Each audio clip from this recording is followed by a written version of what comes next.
According to legend, a huntsman once tracked a lion that was terrorizing his village all the way to its den. Though armed with only a spear, the man managed to kill both the lion and its mate, but spared the cubs. This mercy so pleased the old gods that they sent a shaft of sunlight deep into the cave, gleaming off golden walls. The hunter became a miner and built a ring fort to guard his new wealth. Nobody ever asks what happened to the cops. Maybe the gods forgot about them and they starved. Maybe there never were any cops or lions or hunter. Doesn't matter. Someone found enough gold in that cave to buy whatever truth he wanted, along with a castle that he'd name after his new family. Casterly Rock. Thanks to that gold, Casterly Rock soon became the largest, wealthiest, and best defended castle in Westeros. An army that struggled up the main approach would still have to climb thick, high, and well-defended walls.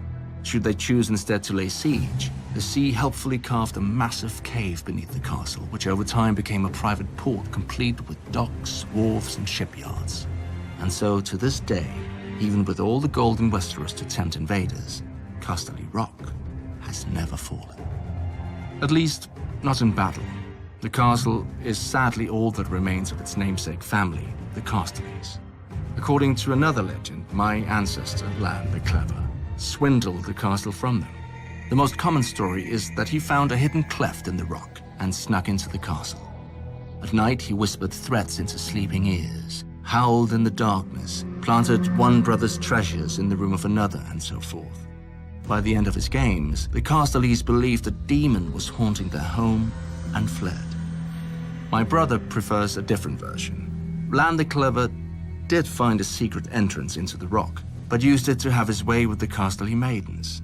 Eventually, the girls gave birth to golden-haired bastards, and the Casterlys had no choice but to accept their father into the family.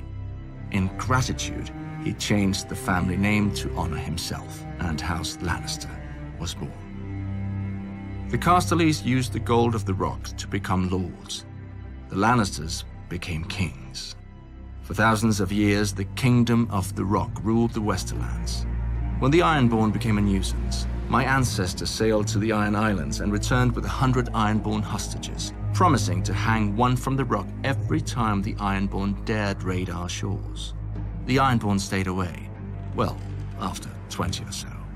When the Andals arrived after sweeping across the rest of Westeros, we invited their sons and daughters into the rock as squires and court ladies.